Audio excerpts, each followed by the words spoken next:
Palo Alto studio connecting Silicon Valley and Wall Street. I'm John Furrier, co-host here with Dave Vellante, my co-host.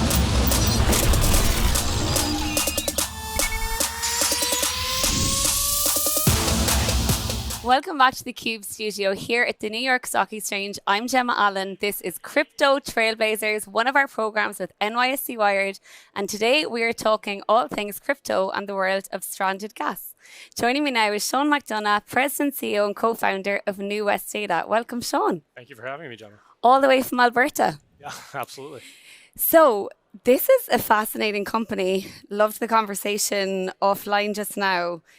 Tell us, what exactly is New West Data? What is it that you guys do?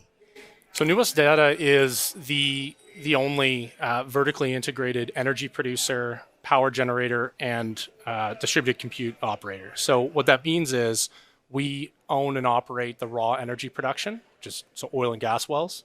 We own and operate the on-site power generation that creates the electricity from associated natural gas. And then we own and operate our own digital infrastructure, which monetizes that electricity through distributed compute. Wow. You guys just had a big acquisition, hot off the press. Talk to us about what's happening. Has this gone live? Is this fully through? Is this deal done? Yeah. And where does this deal take the company? Absolutely. So we last week announced the acquisition of a 3,500 BOE a day, so barrel of oil equivalent a day company based in Rocky Mountain House, Alberta. So those assets will take us corporately through 4,500 BOE a day and 35 megawatts of power generation to compute. Wow, okay. So break this down a little bit more. This is essentially taking the compute and bringing it to the well, making use of this stranded gas, of which there is much, I believe, right? This is a whole wasteful space at a time when that energy has never been needed more. How does the actual tech work? Like, what does this look like in practice? Yeah, so I think the first thing to visualize is oil wells are going to make two things. Oil wells will produce oil and they'll produce natural gas. So our oil wells, the oil we produce goes to a tank, and when the tanks are full, trucks come and bring the oil away to be sold. The natural gas goes to generators that we build, so power plants that are located at the site, at the oil well sites themselves. Those generators create electricity, and that electricity is monetized through compute, so Bitcoin mining or otherwise. That's really that's really it from the tech perspective. We really think about things from an energy production first. As you mentioned, I think it's fair to say that energy is the primary constraint facing us facing society really as we acknowledge this exponentially increasing demand for compute of all forms. So what we do and why what we do is so disruptive is it's that full vertical integration, full control of energy from the production of the molecule through to the production of the electricity, through to the monetization of that electricity through compute. So you have taken what is essentially a broken physical gas pipeline opportunity and turned it into a digital pipeline opportunity, correct? Correct. Is that like a good summary? That's a perfect summary. Yeah. How does one solve for the other? So, how is it that you can, in such a what seems like relatively straightforward way, though you might tell me this is highly complex and I'm underestimating, but how is it that this opportunity is so available from the perspective of a digital pipeline? Like, where are these sites based? Help me bring this to life a bit. Yeah, so to just visualize it, Alberta, Canada is north of Montana. Think of Alberta like Canada's Texas. So fourth largest oil and gas reserves in the world. An enormous amount of, when we say stranded gas, I think maybe a better term might be uneconomic gas. So gas which is not a profit driver for its current owners. So those are the companies that we target. When we look at asset bases where we can transform the value, we look at companies that have asset bases where the gas is not profitable, and we can use that gas as a perpetual fuel source for our electricity generation and compute. In terms of the physical location of the assets, when you're visualizing it, Canada is, I think everyone can appreciate, it's a pretty big place. We're talking about pretty remote areas in Alberta where the physical resource is located, right? Where the oil and gas wells are located. That's a very new and novel thing. And bringing the compute and the end use of the electricity itself to the production of the energy is really what's so disruptive, and what we are really leading the way in showcasing to North America. Wow. So it seems as though there's ample opportunity. We hear all the time about energy shortage. Bitcoin mining is clearly one very readily available opportunity of which you guys can avail of, right? And I know we spoke off camera about my impression of Bitcoin miners, using up generators, deploying generators in Brooklyn, which is obviously something far more complex than this. But talk a little bit about how the opportunity is evolving. Like, what is the percentage of oil and gas production versus Bitcoin mining production, and where is that access going? Yeah. So I think that's an important piece for our business model. Like we're very much a producer of oil as well as a producer of compute revenue. So very roughly speaking, about half of our revenue comes from oil sales and half from compute, that's how we monetize our natural gas, as we express that in compute revenue. That's really how it works in terms of Bitcoin mining. Bitcoin mining is an extremely flexible form of compute that needs low degrees of connectivity, low levels of uptime, and it's really applicable for really remote locations. As we're scaling here through the recently announced acquisition and further acquisitions and inorganic growth to come in the years to come here, what you'll see from us is more and more incorporation of other forms of compute, so non-Bitcoin forms of compute within that broader AI HPC catch-all. Wow. And when you think about the transferable opportunities, we talked about AI a little bit when we were getting ready for this interview. Talk to me through what you're seeing there. Like, where are those opportunities landing? Are we talking about rugged AI, AI on the edge? How are these kind of aligning, or this opportunity for locations like this with energy sources of which you just described, aligning to the broader macro opportunities we're seeing and hearing about day on, day out in the press? Yeah, absolutely. So when we evaluate applicable forms of compute for our asset bases, we always are looking for the asset base first. So we know, as I just spoke to, there's always some form of compute that is applicable in any level of connectivity, right? You can mine Bitcoin with Starlink. So what we do is we look at asset first, we acquire assets that have that profile of natural gas production that I spoke to.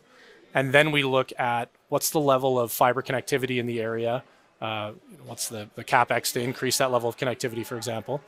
Or if there's no connectivity, then we would stick with Bitcoin there. So really, when it comes to which forms of compute will be incorporated here as we scale over the next 2 years, it will really depend on the physical location of the assets in Alberta. There's pretty good fiber in many areas of Alberta where we're looking, but that's really going to be the driver there. Obviously, as you know well, different forms of HPC are going to need different levels of connectivity and uptime.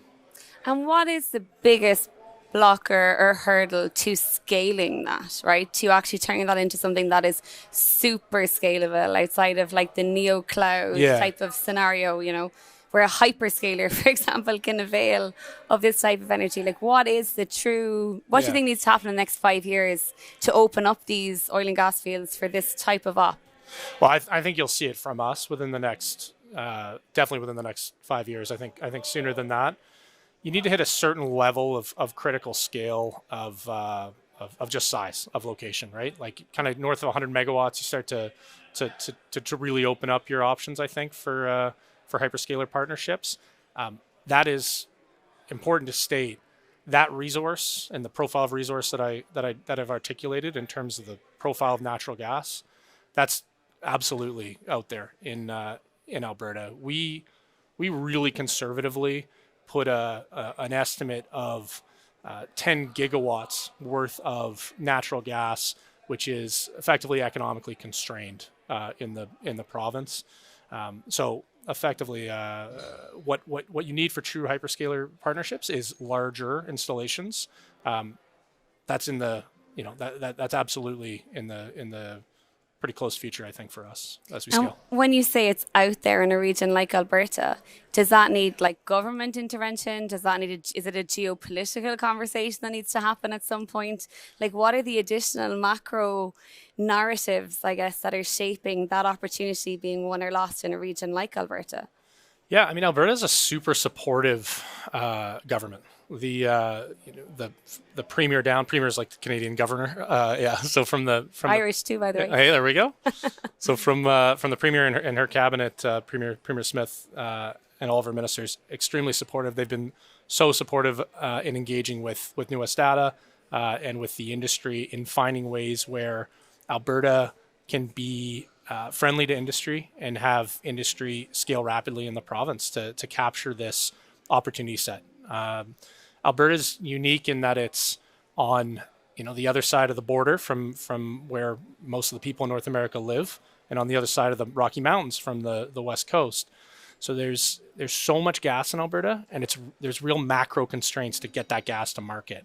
So on the macro level, what we are leading the way, at US Data in doing is on a very large scale, bringing ways to monetize and consume Alberta's natural gas to Alberta within the borders of Alberta. So this is a company that could potentially unlock some of the AI energy demands that we know and see and hear are real, right? In terms of your own, though, use of AI in the field, in the discoverability, understanding, I guess, just how low-hanging some of those opportunities are in the broader region versus what you kind of know for sure. How is it being used, like broadly?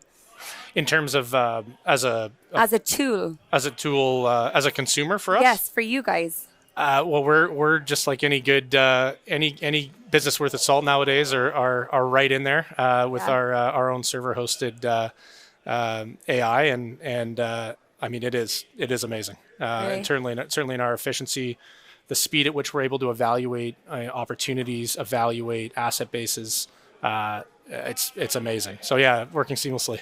And do you build a lot of that tech proprietary yourselves? We're using we don't have proprietary software, but we have proprietary data, so we're all housed within our servers. But yeah. Wow, certainly fascinating field. Okay, so Sean, interesting time, big acquisition, it's about to land. A couple of weeks from now, you'll be back at the office. What's on the roadmap? What does the next 12, 24, 36 months look like for you and the team? That seems like a decade right now, but I know. Fill me in. Well, it's been a lot of fun. I think it's going to continue to be a lot of fun. So we're very focused on scale. We're evaluating all options for accessing capital to continue our exponential scale that we've been showing. That includes a potential U.S. public listing, among other options. And I hope you'll be here with us at the NYSE. I love a Canadian party. All right, there you go. But yeah, in general, I think I shared before our interview, there's a huge opportunity here for inorganic growth, the acquisition of more companies with asset profiles that fit that which I outlined. Essentially robust production of oil and gas, but gas which is economically hindered, and gas which can be transformed through monetization through compute. Well, it's certainly a fascinating time at a very interesting intersection point too in the industry. Sean McDonough, thanks for joining us on theCUBE. Thanks very much, Emma. I'm Gemma Allen here at theCUBE studio at the New York Stock Exchange. This is Crypto Trailblazers, part of our program with NYSE Wired. Thanks for watching.